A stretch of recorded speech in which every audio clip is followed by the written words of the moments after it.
So hello and so good to see you and many congratulations भाई। Thank you so much भाई, thank you. इस बार big boss का season आपके नाम। न चलेगी चाल न चलेगी नीति, इस बार होगी बिग बॉस के घर में राजनीति।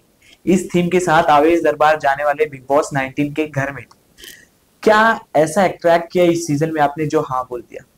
अब एक्चुअली सीजन को अट्रैक्ट नहीं किया हुआ है ये। बेसिकली मैं चाहता था काफी टाइम से अंदर जाने के लिए, बट सो मेरे को पहले 2-3 बार अप्रोच कर चुका है, बट हमारा ना तालमेल कभी मैच नहीं हुआ है। मतलब हम कभी मैं ट्रैवल कर रहा हूँ तो मुझे पूछा गया है, मैं बोला अरे यार मैं हूँ नहीं यहाँ पर।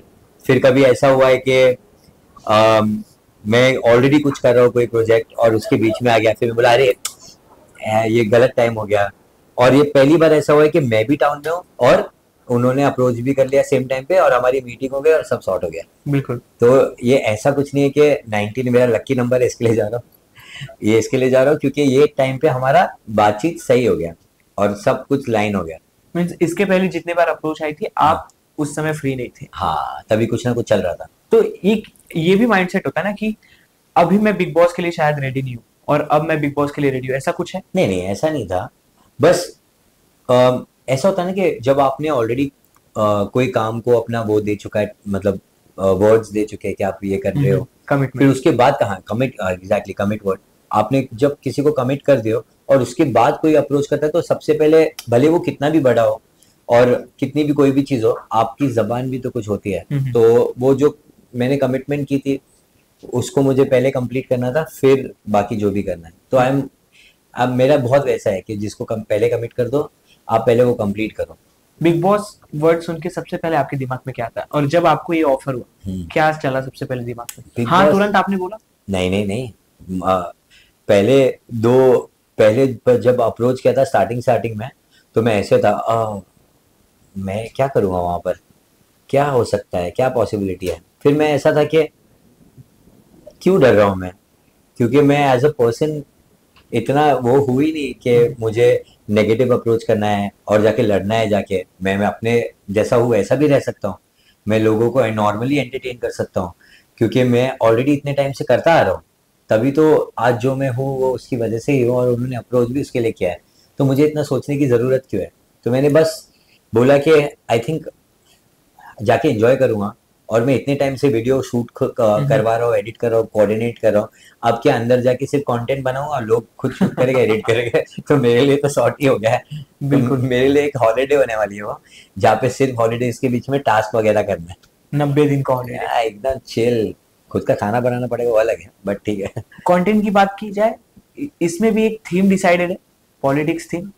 वो थीम जब आपने सुना, वो प्रोमो देखा, जब सलमान सर को एक सरकारी अवतार में देखा थोड़ा स्ट्रेस आया मुझे। तो ये पॉलिटिक्स वाला थीम कैसा लगा आपको और आप कितना रिलेट करते पॉलिटिक्स से? मतलब मुझे अच्छा लगा बहुत, ऐसा लगा कि काफी डिफरेंट है।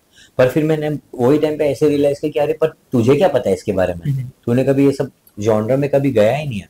मतलब तेरा हमेशा, मेरा एंटरटेनमेंट वाला जोन सिर्फ डांस, व्लॉग्स, प्रैंक्स, ये सब जोन में ही रहा है। मैं कभी वो वाले जोन में कभी नहीं आया हूँ। पर फिर मैंने ऐसे सोचा, तो क्या हो गया, जब मैंने कंटेंट क्रिएशन चालू भी किया था, मैंने डांस से चालू किया था, बाकी सब तो था ही नहीं। तो जब वो सब कर सकता हूँ तो ये भी ट्राई कर सकता हूँ। एक्सपीरियंस है, यू नो कुछ कुछ चीजें सीखने मिल जाएगी मुझे, क्योंकि मेरे को उसके बारे में नॉलेज ही नहीं है। अब ये मेरे लिए एक नया, एक अलग ही लर्निंग जोन होने वाला है, तो मैं उसके लिए एक्साइटेड हूँ। आपका जिस तरीके से आप प्रोफेशन है, आप कोरियोग्राफर हो, अच्छे डांसर हो, कंटेंट क्रिएटर हो, आपके कंटेंट में एक स्टोरी टेलिंग होती है।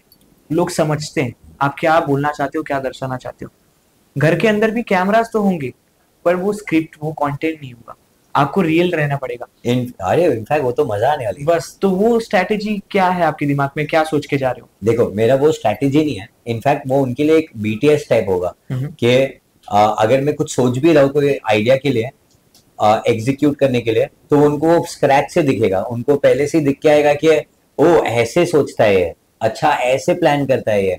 तो जैसे अगर कोई टास्क होगा अंदर, तो वहां पे बैठ के डिस्कशन होगा ना, अगर टीम्स वगैरह में होगा, तो उनको पता चलेगा कि ओके ये स्क्रिप्ट कोई और नहीं, ये खुद करते हैं, तो हर प्लानिंग भी ये खुद करता है। तो वो सब मुझे दिखाना है कि हम एज अ पर्सन कैसे प्लान करते चीज है, क्या होती है बिहाइंड द सीन्स, क्या है हम, क्योंकि मैं ना कभी भी ना व्लॉग्स वगैरह भी नहीं किया, तो उनको मेरा रियल पर्सनालिटी पता नहीं है क्या, हम्म। और मैंने किया भी हो तो बहुत कम किया हूँ, जिनसे उनको थोड़ा बहुत ही पता चलेगा कि हाँ फैमिली वाला इंसान है और हैप्पी को लकी है, बट प्रॉब्लम्स आती है तो कैसा है वो नहीं पता, तो वो साइड भी देखने मिल जाएगा एक। तो उसके लिए मैं आधे से ज्यादा ऑडियंस को दिखाने जा रहा हूँ कि मैं हूँ कौन, मेरी पर्सनैलिटी क्या है, मेन वो है। और हम लोगों ने और आपके फैंस ने जब से आपको फॉलो किया, हम्म। आपको एकदम प्यारा सॉफ्ट स्पोकन, एकदम हंसता खेलता आवेश दरबार पाया। बट बिग बॉस का घर एक ऐसा घर है जहां आपको ऐसा उकसा दिया जाता है कि झगड़ो, लड़ाई करो, कांधे पे झगड़ा करो, काम पे झगड़ा करो, तो वो चीज कैसे आप हैंडल करो? मैं ट्राई एंड कोशिश करूंगा कि उन लोगों को ये बताऊंगा कि हर टाइम झगड़ा करना जरूरी नहीं है, क्योंकि अगर आपको एंटरटेन करना ही है तो एंटरटेनमेंट करने के तरीके बहुत सारे हैं, हम्म। और अगर झगड़ा हो भी जाता है वो नेचुरल अगर हो कोई चीज को लेके कि किसी की बात बुरी हो गई और वो वैसे हो जाता है, तो आई थिंक वो कोई प्लानिंग नहीं होती है, तो आपको ऑडियंस को भी दिख के आता है कि हाँ ये जेन्युइन लफड़ा हुआ है, और उसके बाद क्या होता है, उन लोग कैसे मेंट करते हैं, क्या चीजें होती है, तो आई थिंक वो भी देखने के लिए लोग एक्साइटेड ही रहेंगे कि इन लोग झगड़े में आप बाद में कैसे सॉर्ट करते हैं, क्या करते हैं, क्या नहीं करते हैं।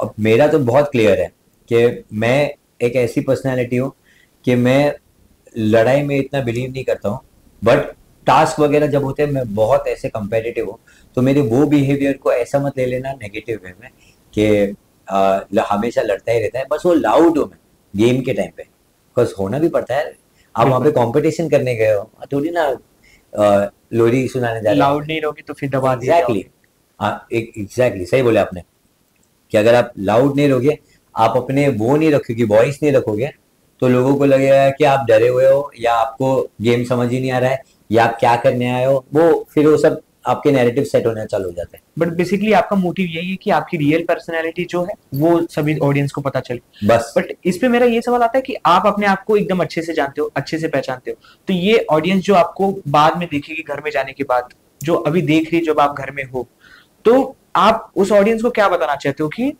आवेश दरबार एज अ एंगर वो कैसे है, और एज अ मेच्योर आवेश दरबार कैसे, अगर डिफरेंस करना हो?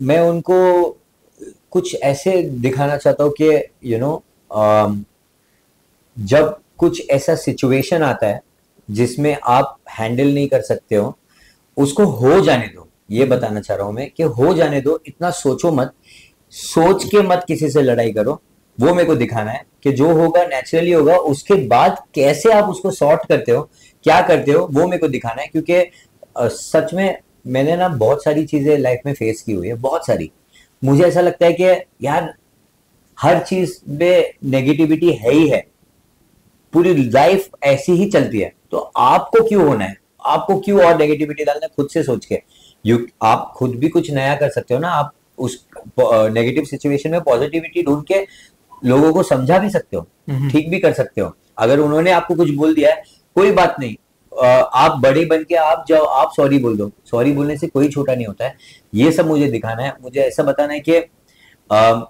चीजें अलग वे में भी हो सकती है, एंटरटेनमेंट अलग तरीके से भी हो सकता है, तो मेरे को वो सारी चीजें बतानी है उनको, so go with the flow वाला go with the situation. Flow, no planning. So जैसे ही मतलब मैं एज अ पर्सन, मेरे फैमिली सब लोग बिग बॉस के बहुत बड़े फैन हैं।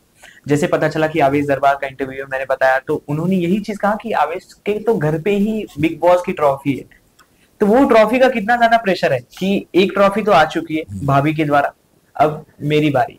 देखो क्या है ना, ये ट्रॉफी का नहीं है लेना देना, ना ही कोई इंसान का लेना देना है, ये मेरा खुद का है वो क्या है मैं आपको बताता हूँ। सो मैं ना हमेशा से एक ऐसा इंसान हूँ जो कोई भी चीज करता है ना उसमें 100% देना बिलीव करता हूँ।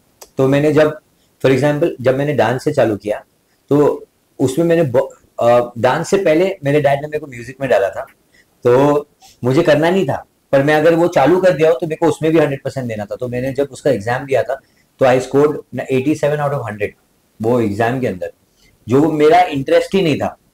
फिर मैंने मेरे डैड को बोला कि मैं म्यूजिक में हूं नहीं, मुझे अब अपनी जर्नी ट्राई करने दो, तो मैं सब छोड़ छाड़ के निकल गया, डांस में लग गया। जब मैं डांस में गया वहां पे 100% दिया, वहां पे मैंने बहुत प्यारी ऑडियंस कमाया, बेस्ट था वो। फिर आ, उसके बाद डांस के बाद आया सोशल मीडिया। अब सोशल मीडिया पर मुझे ऐसा था कि अब ये मेरे लिए नया हुआ, अब यहाँ क्या। मैंने वहां पर भी प्रूव किया, मैंने वहां पर भी ऐसे कंटेंट बनाया जैसे लोग अप्रिशिएट करने लगे। हर चीज उनको ऐसा लगने लगा कि ओ ये जो भी करता है डिफरेंट ट्राई करता है। तो आपने नोट मेरा एक फॉर्मेट समझा होगा कि हर जगह मैं जाता हूँ, मैं एक्सेल करने की कोशिश करता हूँ और उसको एक एक्सपीरियंस की तरह लेता हूँ। तो रियलिटी शो भी एक एक्सपीरियंस ही है मेरे लिए। मेरे लिए मेरी लाइफ का एक वो होगा, एक एक पड़ाव होगा, एक दौर होगा, एक कुछ भी उसको आप बोल सकते हो, कि मैं उसको एक जीना चाहता हूँ। मैंने हमेशा से देखा है कि मैं अपने आप को हर जगह पे देखता हूँ। व्हाट यू नेवर नो कि इसके बाद मैं कोई और चीज कर रहा रहूंगा रियलिटी शो के बाद। अपने आप को maybe as an anchor देखूंगा, उसमें मैं एक्सेल करने की कोशिश करूंगा। एज एन एक्टर देखूंगा, उसमें एक्सेल करने की कोशिश करूंगा। मुझे नई चीज पसंद है, तो मेरी पर्सनैलिटी यही है, कोई भी नई चीज में एक्सेल करना। बट जैसे लोगों को पता चलेगा, ऑडियंस को पता चलेगा कि आवेश दरबार बिग बॉस के घर में, आपके फैंस से सजेशन, आपके लिए गुड विशेष तो आना स्टार्ट ही हो जाएंगे। बट घर में जब as a Bigg Boss winner आपकी भाभी हो, तो भाभी के नजरिए से नहीं, जब वो एक बिग बॉस के विनर के नजरिए से आपको समझाती है, गाइड करती है बिग बॉस के गेम के बारे में, तो वो क्या था? गौहर, जी। उन्होंने कुछ नहीं बोला। उन्होंने बोला तू एज अ पर्सन बहुत सही है, जा एंजॉय कर। क्योंकि मैं एक्सपेक्ट कर रहा था वो मुझे एक बहुत बड़ी लिस्ट देंगे, उन्होंने ऐसा कुछ नहीं किया, कुछ नहीं किया। उन्होंने मेरे को बोला your personality is good, go have fun. तो मैंने ऐसा था, मैं बोला अरे वाह, मेरे को जो सुनना था आपने वही बोला। So I am very happy with whatever she said. बोले इंजॉय कर, तो मैं बोला अब बस मैं इंजॉय ही करने वाला हूँ।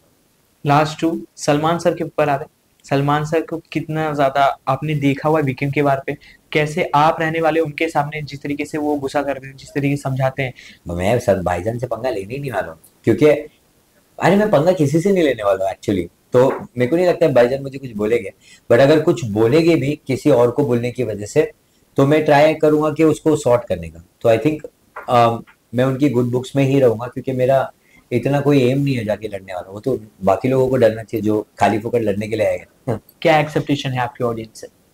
एक्सपेक्टेशंस इतनी है कि अगर आपको लगता है कि मैं जेन्युइनली अच्छा खेल रहा हूँ, तो आप मुझे सपोर्ट करो। अगर आपको ऐसा लग रहा है कि मैं कहीं पे लैग कर रहा हूँ, तो और आपको स्कोप दिख रहा है कि मैं नहीं उसको बेटर करने की कोशिश कर रहा हूँ, तो एक ही चीज़ है, आपने इतने टाइम से सपोर्ट किया है, और करोगे तो मैं और जाऊंगा ऊपर।